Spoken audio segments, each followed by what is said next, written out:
He's a riddle wrapped in a mystery inside an enigma. Hey, welcome to another kitchen sink microscopy. I am Eric Rosenblatt, and today I would like to spend a minute or so addressing the topic of historical perspective. Okay, so as an enlightened KSM viewer, you probably think you have a pretty firm grasp of what is right and what's wrong, what's ethical or not. So, looking back through history and seeing the many atrocities carried out in the past, either through ignorance or malice, it's obvious you would never take part in those behaviors or ideologies if you were alive back then. But you would be wrong. And I'm not excluding myself here either.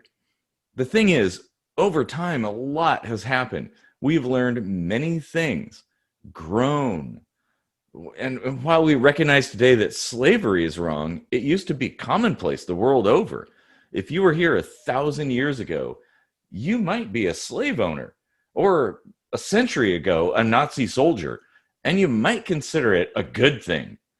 See, we tend to look at the past through the lens of the present, as if our ancestors somehow possessed the knowledge we have today and simply chose to ignore it. But that can't be the case. They were only going with the information they had and acting accordingly, and usually with good intentions. Even today, we're equally as ignorant.